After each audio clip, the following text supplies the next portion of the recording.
The emergency sirens had been screaming for 3 days straight, and Counselor Yeveth could no longer remember what silence felt like. She stood at the observation deck of the Grand Assembly Station, her silver skin reflecting the red warning lights that pulsed through every corridor, every chamber, every hallway of the massive orbital structure that served as the heart of the Galactic Concord. 12 species had built this station together over 2,000 years, and now it trembled with fear. "Counselor," called a voice from behind her, and she turned to see Admiral Vox of the Kreeth Military Command, his insectoid body clicking with anxiety. "We have lost contact with the 7th Fleet." Yeveth closed her 3 eyes and let the weight of those words settle into her bones. The 7th Fleet had contained 40,000 ships and over 2 million crew members from 6 different species. Now they were gone, consumed by the enemy that had been eating its way through the galaxy for the past 3 cycles. Vreth Dominion showed no mercy and offered no terms.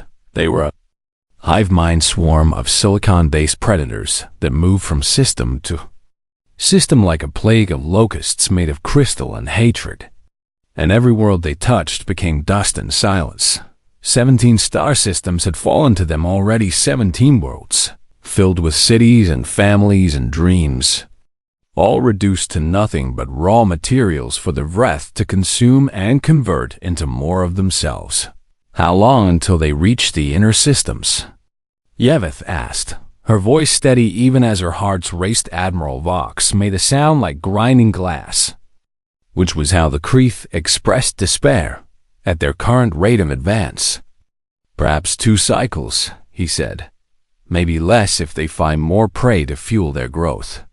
Yeveth walked away from the observation window and moved toward the central chamber where the full council had gathered.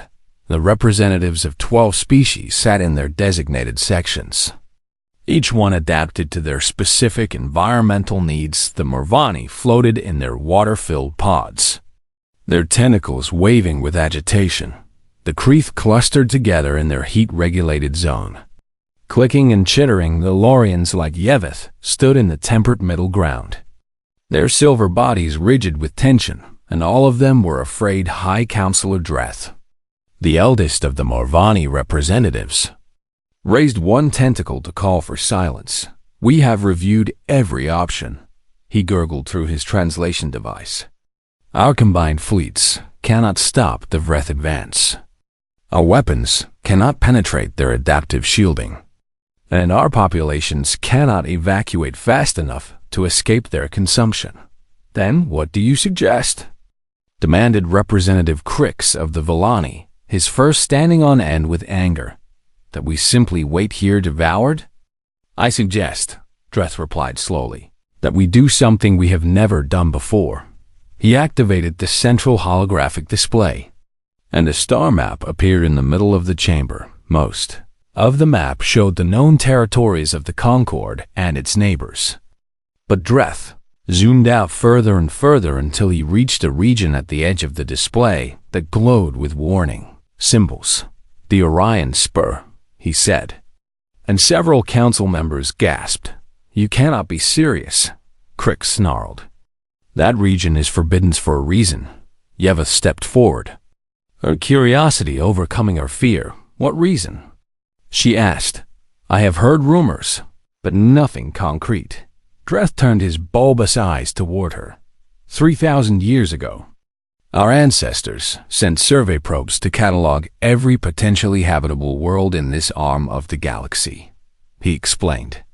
Most worlds were unremarkable, some were promising, and a few were dangerous enough to warrant caution. He zoomed in on a small yellow star with 8 planets orbiting it. "But one world," he continued, "one world was so catastrophically hostile to life that our ancestors created an entirely new classification system just to describe it."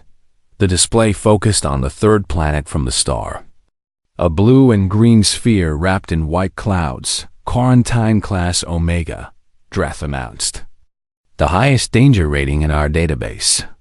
Reserved for worlds so lethal that no survey team should ever approach them. What makes it so dangerous? Yeveth the Skedrith pulled up the ancient survey data, and the room fell into horrified silence. The planet had an atmosphere composed of 21% oxygen, a gas so corrosive and reactive that it could eat through metal and fuel explosive combustion. The star bombarded the surface with ultraviolet radiation strong enough to damage cellular structures. The planetary crust was broken into massive plates that ground against each other, causing earthquakes and volcanic eruptions. Water fell from the sky in liquid form, sometimes freezing into solid projectiles, and massive rotating storms could devastate entire regions. The planet experienced extreme temperature variations, from boiling heat to freezing cold, sometimes in the same location within a single rotation, and the life forms that had somehow evolved in this nightmare environment were engaged in constant, brutal competition for survival. Predators hunted prey across every biome, from the crushing depths of the oceans to the thin air of mountain peaks. Parasites invaded the bodies of larger creatures. Diseases spread through populations like wildfire, and even the plants had developed poisons and thorns to defend themselves. The planet is called Earth by its inhabitants, Dreth said.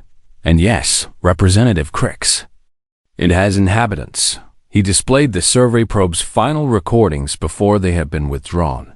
Images show bipedal creatures with soft skin and forward-facing eyes. Creatures that walked upright on two legs and manipulated their environment with five-fingered hands. These beings call themselves humans, Dreth explained. And according to our latest long-range scans, they have not only survived on this death world, but thrived. Thrived? Crix repeated in disbelief. They have developed nuclear technology, launched satellites into orbit, and begun sending probes to other worlds in their system, Dreth confirmed. They broadcast radio signals constantly, filling the void with their communications. The council erupted into chaos. Some representatives demanded that the humans be left alone, arguing that any species capable of surviving such a hostile environment must be too dangerous to contact others. Insisted that the quarantine protocols existed for good reason and should not be violated. But Yeveth stood silent, thinking about the Vreth swarm that was eating its way toward them, thinking about the 17 dead worlds and the millions more who would die if nothing changed. What choice do we have? She finally said, and her voice cut through the noise like a blade. The council fell silent. The Vreth will destroy us, she continued. Our fleets have failed, our defenses have crumbled, and our people are dying by the millions every day. She pointed at the blue planet on the display. That world has been trying to kill its inhabitants for millions of years, and they refuse to die, she said. They looked at an environment that should have been impossible to survive, and they conquered it anyway. But they are dangerous. Crix protested weakly. So are the Vreth, Yeveth replied. At least the humans might be willing to talk to us before they attack. High Counselor Dreth nodded slowly, his tentacles moving in a pattern that indicated agreement. Counselor Yeveth speaks wisdom, he said. We are facing extinction, and desperate times require desperate measures. He called for a vote. And one by one, the representatives of the 12 species made their choices. The result was not unanimous, but the majority agreed. They would send an envoy to Earth. They would ask the humans for help. Eve volunteered to coordinate the mission. And as she began making preparations, she could not shake the feeling that the galaxy was about to change forever. She was right. Though not in any way she could have imagined, the desperate signal would go out. The humans would answer, and nothing would ever be the same again. Ambassador Kethrol of the Morvani had been chosen for this mission because his species was famous throughout the galaxy for their calm and composed nature. Nothing surprised the Morvani. The saying went, and nothing frightened them either, but as his diplomatic vessel entered orbit around the third planet of this small yellow star, Cathrall discovered that the saying was very, very wrong by the depths, he whispered, his four hearts beating in confused rhythms as he stared at the sensor readings. The planet below him was alive in a way he had never seen before. Massive, white storms swirled across the surface, some of them large enough to swallow entire Morvani cities. Volcanic activity registered on multiple continents, sending plumes of ash and toxic gas into the atmosphere. Tectonic readings showed constant movement beneath the crust, a planet literally tearing itself apart and rebuilding in an endless cycle of destruction. And everywhere, in every environment, the sensors detected life, not just life, but an overwhelming abundance of life. Trillions upon trillions of organisms packed into every available space. From the deepest ocean trenches to the highest mountain peaks, the diversity was staggering.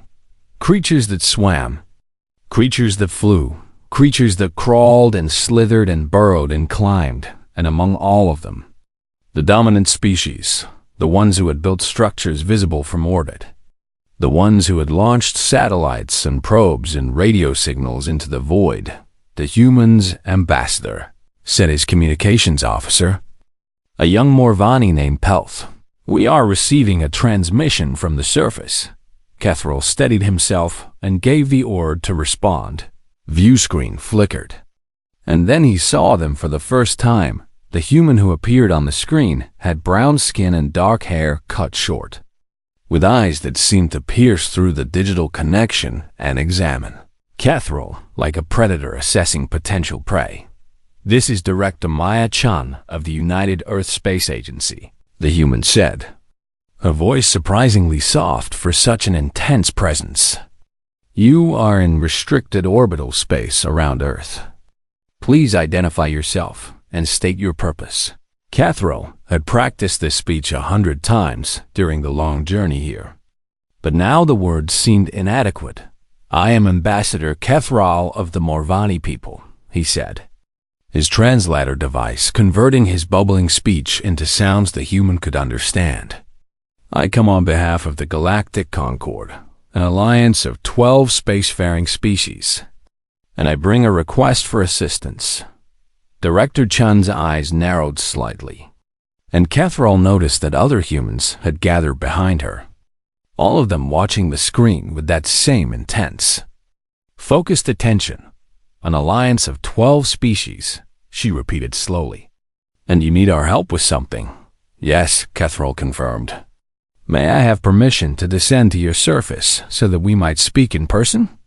There was a pause, and Cathrall watched as the humans communicated among themselves through subtle gestures and whispered words. Finally, Director Chan nodded. Permission granted, she said. We will send you landing coordinates, and Ambassador Cathrall. Welcome to Earth. The descent through the atmosphere was. Terrafian Cathrall's vessel shook and rattled as it pushed through layers of gas that would have been poisonous to most Concord species. And he watched the temperature reading spike as friction heated the hull when the ship finally broke through the clouds, and he saw the surface clearly for the first time. He nearly ordered an immediate retreat. The landscape was beautiful and horrifying in equal measure. Vast stretches of liquid water covered much of the planet, and great forests of green vegetation spread across the land masses.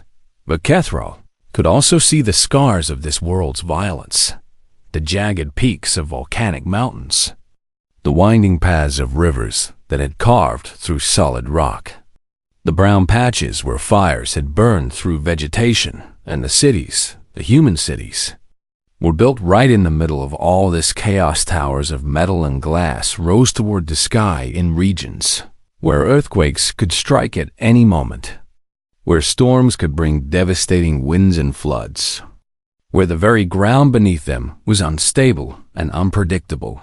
The humans had not just survived on this death world. They had built civilizations on it. The ship landed at a facility surrounded by other vessels, and Cathrall prepared himself to step outside his environmental suit would protect him from the corrosive oxygen atmosphere. But it could not protect him from the psychological impact of standing on a planet that seemed designed to destroy anything that dared to live on it. The airlock opened, and Director Chun was waiting for him. She was taller than he had expected, and she moved with a fluid grace that spoke of physical conditioning and controlled power. Behind her stood a small group of other humans, all of them watching Kethral with open curiosity. "Ambassador," Director Chun said, extending one of her hands in a gesture he had learned was a greeting ritual. "Welcome to Earth." Kethral reached out with one of his tentacles and wrapped it gently around her fingers. Completing the gesture, her skin was warm, almost hot by Marvani standards, and he could feel the steady pulse of blood moving through her veins. "Thank you, Director," he said. "I must confess that your world is more impressive than I had imagined." She smiled, and Kethral noticed that the expression revealed her teeth, a display that would have been a threat gesture among most Concord species. "It can be a bit much for first-time visitors," she agreed. "Shall we go inside and discuss why you are here?" They led him into a large building filled with more humans than Kethral had ever seen gathered in one place. They moved around him with easy confidence, some of them nodding greetings while others simply went about their business, and Kethral noticed something that made his heart skip. Some of the humans were carrying injuries. One had a bandage wrapped around her arm, another walked with a slight limp, and a third had healing cuts visible on his face. "An accident in the research wing," Director Chun explained when she noticed his attention. "A piece of equipment malfunctioned and exploded." "Were there fatalities?" Kethral asked. "No," she said. "Just some burns and a few broken bones. Everyone will be fine in a few weeks." "Broken bones," Kethral thought with horror, and they speak of it so casually in the Concord. A broken bone was a serious medical emergency that required immediate hospitalization and months of careful treatment among the Marvani. It could be fatal if not treated properly. But these humans simply bandaged their wounds and continued working. They reached a conference room where more humans waited, along with screens displaying various data and maps. Director Chen gestured for Kethral to take a seat adapted for his aquatic physiology, and the meeting began. "Tell us about this galactic Concord," she said, "and tell us what threatens you so badly that you came all the way to our little corner of the galaxy looking for help." Kethral activated his own display device and projected images of the Vreth Dominion into the center of the table. The humans leaned forward with interest as crystalline shapes appeared before them, creatures of silicon and energy that moved in perfect coordination. "The Vreth are a hive mind species," Kethral explained. "They do not communicate, they do not negotiate, and they do not stop. They simply consume everything in their path and convert it into more of themselves." He showed them footage of Vreth attacks, images of worlds being stripped of resources, recordings of desperate last stands by Concord fleets that accomplish nothing but delay. "They have destroyed 17 of our systems," he said, his voice heavy with grief, "and they are coming for the rest. Our weapons cannot stop them, our defenses cannot hold them, and our people are dying by the millions." Director Chun watched the footage in silence, her expression unreadable. When the presentation ended, she turned to look at Kethral with those piercing eyes. "And you came to us," she said, "to the planet your database calls a quarantine class Omega Death World." Kethral felt a chill run through his body. "You know about our classification system?" he asked. "Your probes were not as stealthy as you thought," she replied with a slight smile. "We have known about the Galactic Concord for some time. We just were not sure if we wanted to make contact." She stood up and walked to the window, looking out at the city beyond. "You came here because you are desperate," she said. "Because you looked at our world and thought that anyone who could survive here must be dangerous enough to fight your enemy." She turned back to face him. "You were right. She touched a control, and the screens in the room changed to show images of human history. Wars fought with weapons that could level cities. Disasters survived through sheer determination. Diseases conquered through relentless research. Predators hunted to extinction. And the planet slowly bent to human will. We have been fighting for survival since the first human ancestor picked up a rock and decided not to be eaten, Director Chun said. This world tried to kill us with ice ages, with plagues, with predators, with volcanoes and earthquakes and floods. And we are still here. She looked directly into Kethral's eyes. Show us what we are dealing with, she said, and we will show you what humanity can do. The human delegation arrived at the Grand Assembly Station 3 weeks after Ambassador Kethral returned with his report. And the station had never experienced anything quite like them. Counselor Yeveth stood at the docking bay with a dozen other representatives, watching through the reinforced windows as the human vessel approached. It was a brutish thing compared to the elegant ships of the Concorde.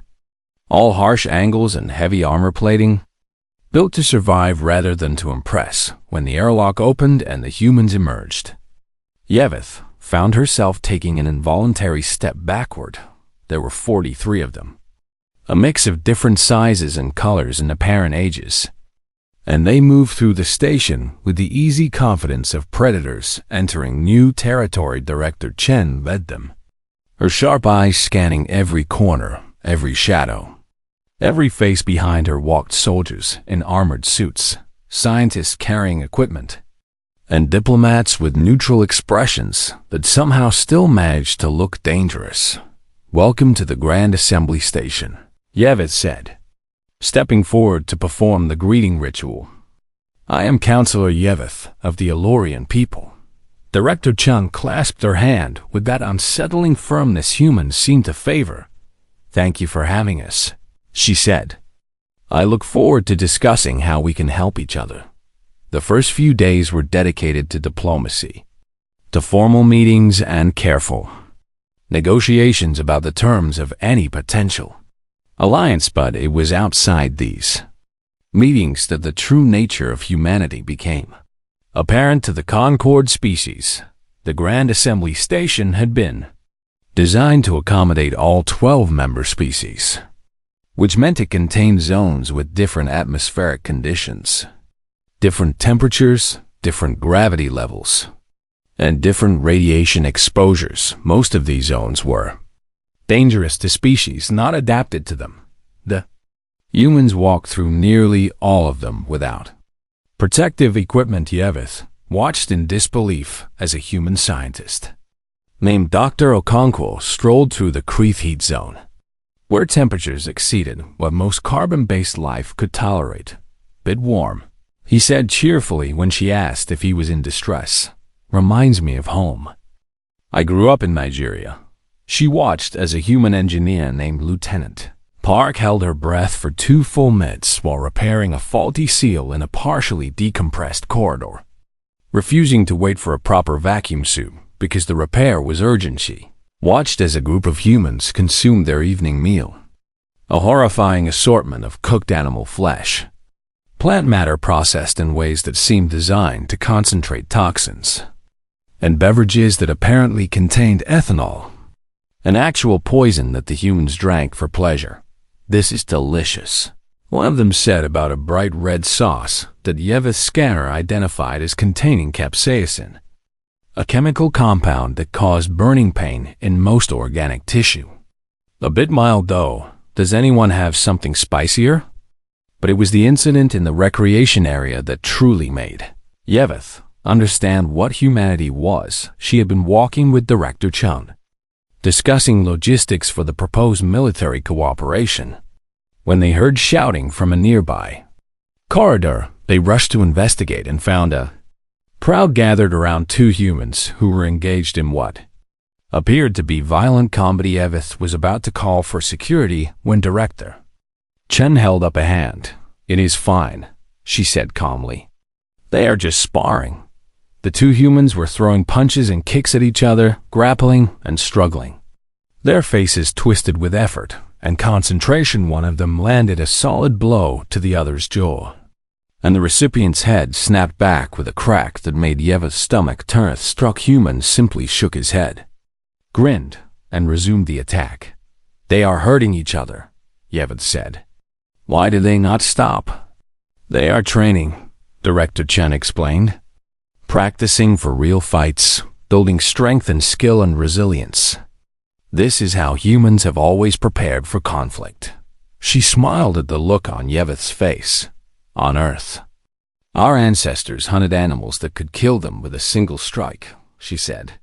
"They fought each other for territory and resources and mates. Violence is in our nature, but so is the ability to control it and direct it toward useful purposes." The sparring match ended with both humans breathing hard and covered in sweat, but laughing and clasping hands like friends. "Good session," one of them said. "You almost had me with that last combination. Next time," the other replied. "Next time, I will definitely win." Word of the human's nature spread quickly through the station, and reactions were mixed. Some species were fascinated by these strange beings who could endure so much punishment, who treated injury and pain as minor inconveniences, who seemed to find joy in activities that would traumatize anyone else. Others were terrified. Representative Crix of the Villani demanded an emergency council session to discuss expelling the human delegation. "They are too dangerous," he argued, his fur bristling with fear.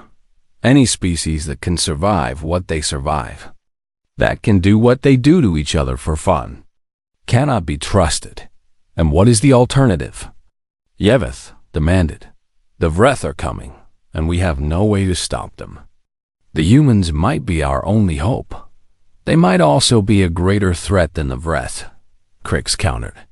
"At least the Vreth are predictable. These humans are chaos incarnate." The debate raged for hours, with no clear consensus emerging. Some council members wanted to pursue the alliance despite the risks. Others wanted to send the humans away immediately. And still others wanted to delay any decision until more information could be gathered. In the end, the decision was made for them. The attack came without warning. One moment the station was peaceful. The next moment alarms were screaming and the walls were shaking from impacts. "Vreth," Admiral Vox announced over the emergency channel, his voice tight with fear. "They found us. Multiple breach points on the outer hull. Boarding parties incoming." Yeveth felt her blood run cold. The Vreth had never attacked the Grand Assembly Station before, had never even approached the core systems of the Concord. "They were not supposed to be here yet." She ran toward the emergency shelter, along with thousands of other civilians who filled the corridors in a panic of fear and confusion. Security forces tried to maintain order, but they were clearly overwhelmed by the scale of the disaster. Then she saw the humans. Director Chen stood at an intersection of corridors. Her team gathered around her, and she was giving orders with calm precision while the station shook and alarms wailed. "Security teams to the breach points," she said. "Medical personnel to the shelters. Everyone else with me."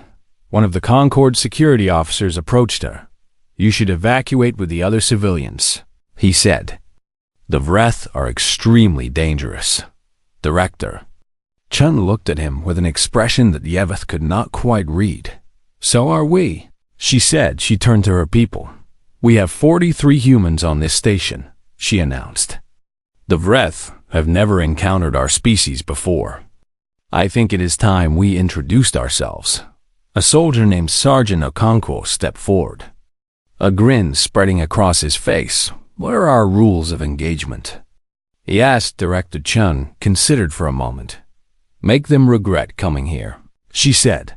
The humans moved out with a speed and coordination that left Yeveth breathless. They split into small groups, each one heading toward a different breach point, and they did not seem afraid. If anything, they seemed eager. Yeveth found herself frozen in place, watching as these impossible beings walked toward almost certain death with smiles on their faces. She should have run to the shelter instead.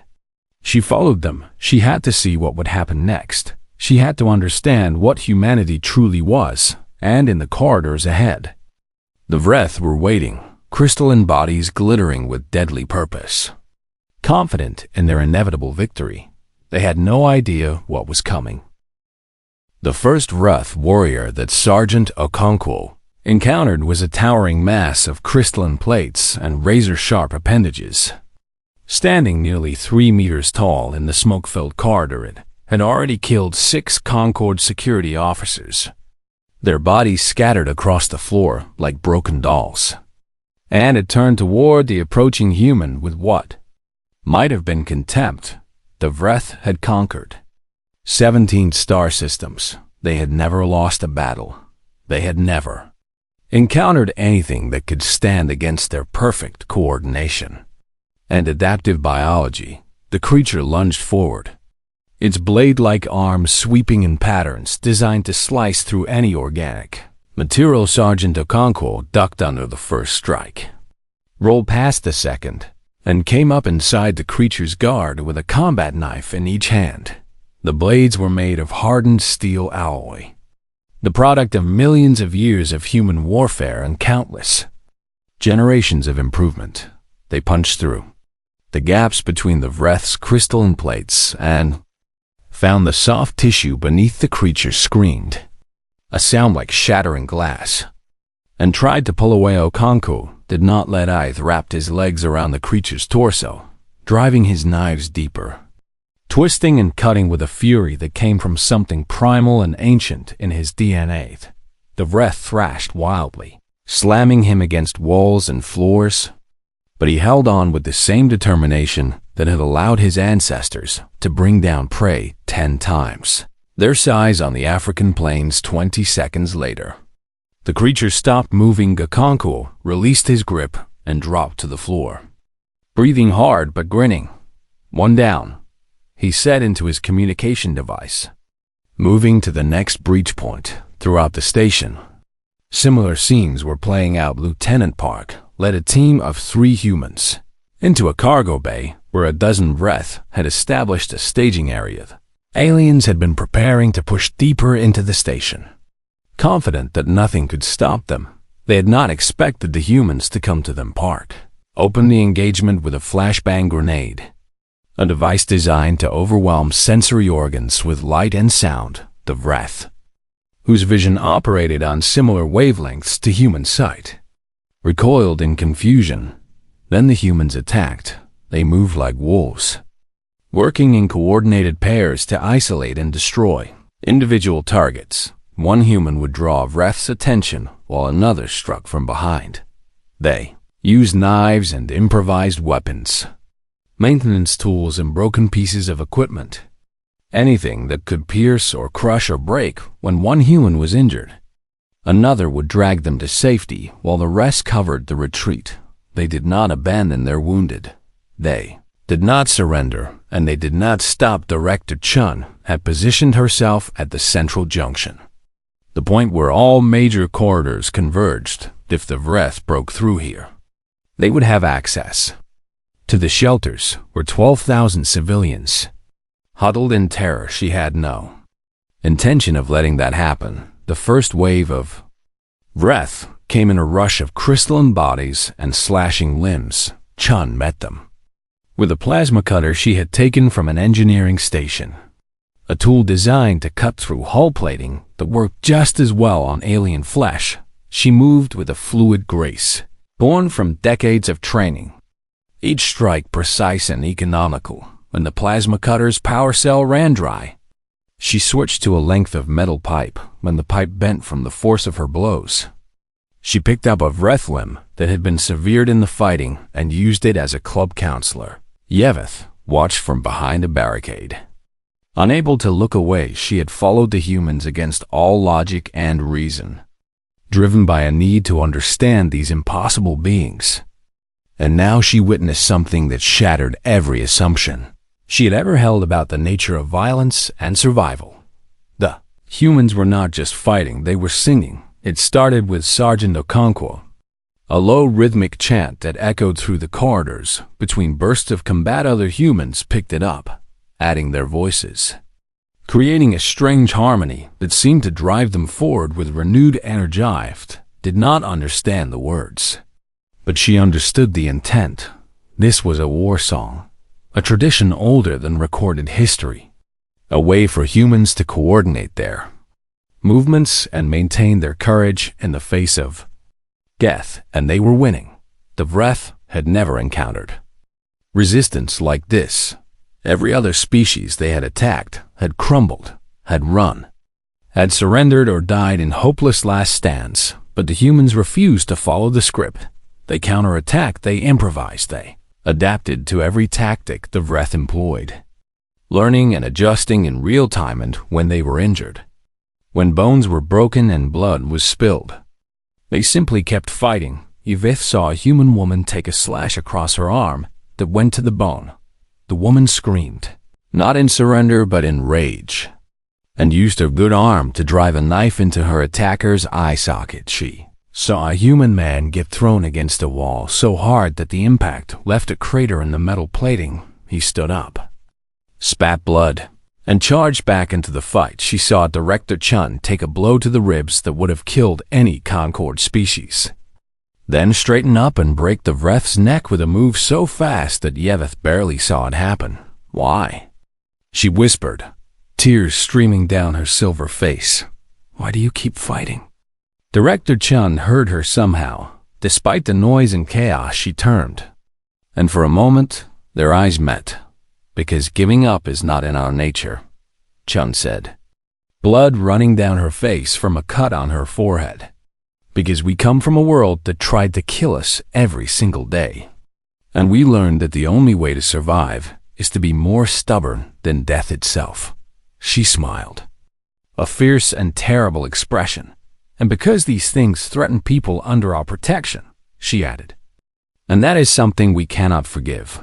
She turned back to the fight. And Yeveth finally understood. The humans were not just warriors. They were guardians. They had adopted the Concord as their people, had accepted responsibility for the lives in those shelters. And they would die before they let those lives be taken. The battle lasted for 2 hours, 2 hours of blood and screaming and the crash of bodies against metal. When Concord reinforcements finally arrived, they found the corridors filled with Vreth corpses and human soldiers, standing guard over the civilians they had protected. 17 humans were injured. Some of them severely too had died. A scientist named Dr. Martinez, who had thrown herself in front of a Vreth blade meant for a group of Morvani children, and a soldier named Private Williams, who had held a breach point alone for 15 minutes until his ammunition ran out, and then had fought with his bare hands until the creatures overwhelmed him. Both of them had been smiling at the and Admiral Vox surveyed the carnage with something approaching. "Ah, you killed them all," he said. 43 humans against 200 Vreth. "And you killed them all." Sergeant Okonkwo was sitting against a wall, getting his wounds bandaged by a medic. "They should have brought more," he said, and then he laughed, a sound that echoed through the blood-soaked corridors like a promise and a threat. The Vreth had made a terrible mistake. They had awakened something they did not understand, and now humanity was coming for them. The Grand Assembly Chamber had never been so quiet. Every seat was filled. Representatives from all 12 species packed into the space, and thousands more watched through holographic feeds broadcast throughout the station and across the Concord's remaining territories. They had all seen the recordings. They had all witnessed what had happened in those bloody corridors. Now they waited to hear what would come next. Counselor Yeveth stood at the central podium, her silver skin still marked with dust and dried blood from the battle she had witnessed. And she looked out at the faces of beings who had just discovered that everything they thought they knew about the universe was wrong. 3 days ago, she began, her voice steady despite the emotions churning inside her. The Vreth attacked this station with 200 of their warriors, and they expected to destroy us the way they have destroyed 17 other worlds.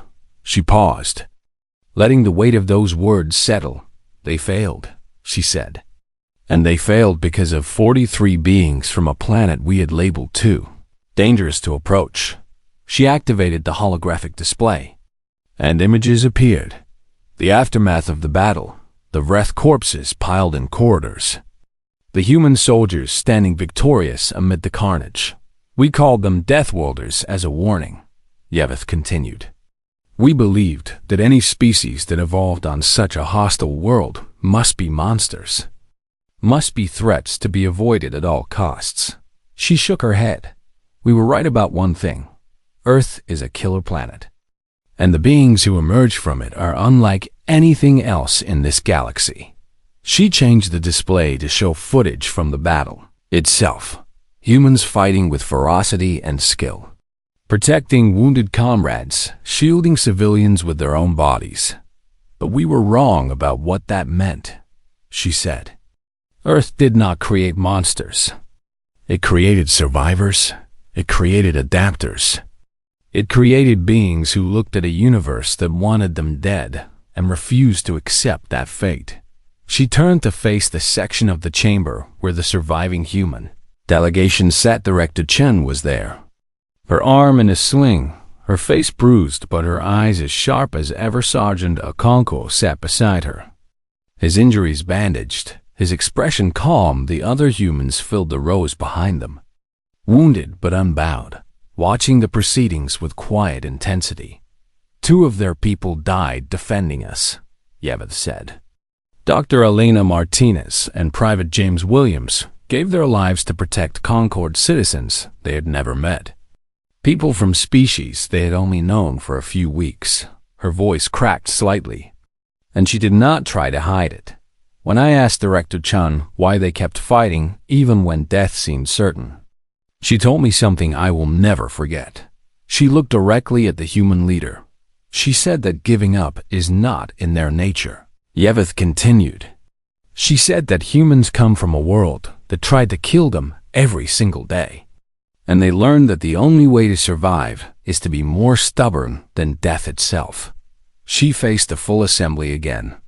"That is what we need," she declared. "That is what has been missing from our fight against the Vreth. Not better weapons or stronger ships or more advanced technology, but the simple refusal to accept defeat." She took a deep breath. "I move that the Galactic Concord offer humanity a full alliance, with a permanent seat on this council and complete access to our resources and knowledge in exchange for their partnership in the war against the Vreth." The chamber erupted into discussion. But it was different from before, where there had been fear and suspicion. There was now something that resembled hope. Representative Crix of the Villani stood up, and the chamber fell silent to hear him speak. "I oppose bringing the humans here," he admitted, his fur lying flat against his body in a gesture of submission. "I called them dangerous. I said they could not be trusted." He looked toward the human delegation. "I was a fool," he said. "These beings fought and bled and died for people who had shown them nothing but fear and suspicion. And they asked for nothing in return except the chance to help us survive." He raised one hand in the traditional Villani gesture of respect. "I vote yes," he said. "Let the humans join us. Let them teach us how to fight. Let them show us what it means to refuse surrender, one by one." The other representatives added their voices. The Morvani voted yes, their tentacles waving in patterns of approval. The Kreeth voted yes, their clicking sounds filling the chamber with alien enthusiasm.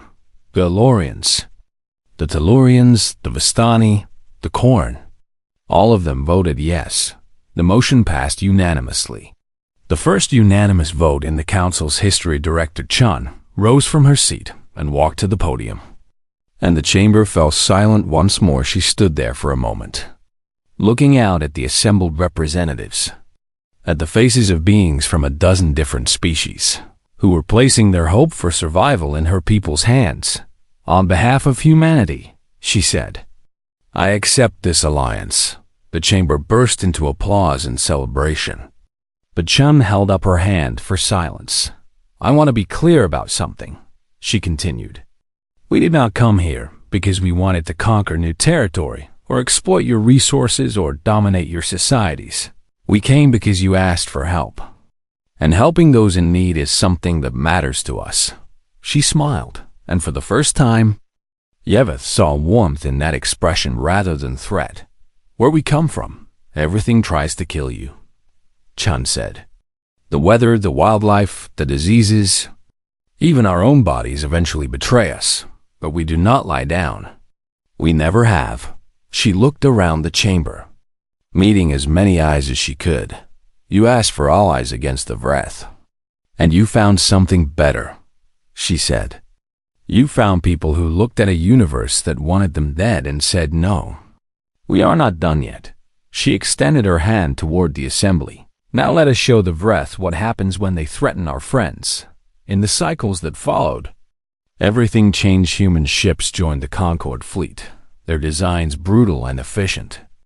Built for survival rather than elegance, human engineers worked alongside Concord scientists to develop new weapons that could penetrate Vreth defenses. Human doctors created treatments for the biological weapons that had devastated so many Concord populations, and human soldiers, laughing and singing and absolutely refusing to accept defeat, led the counteroffensive that would push the Vreth back system by system.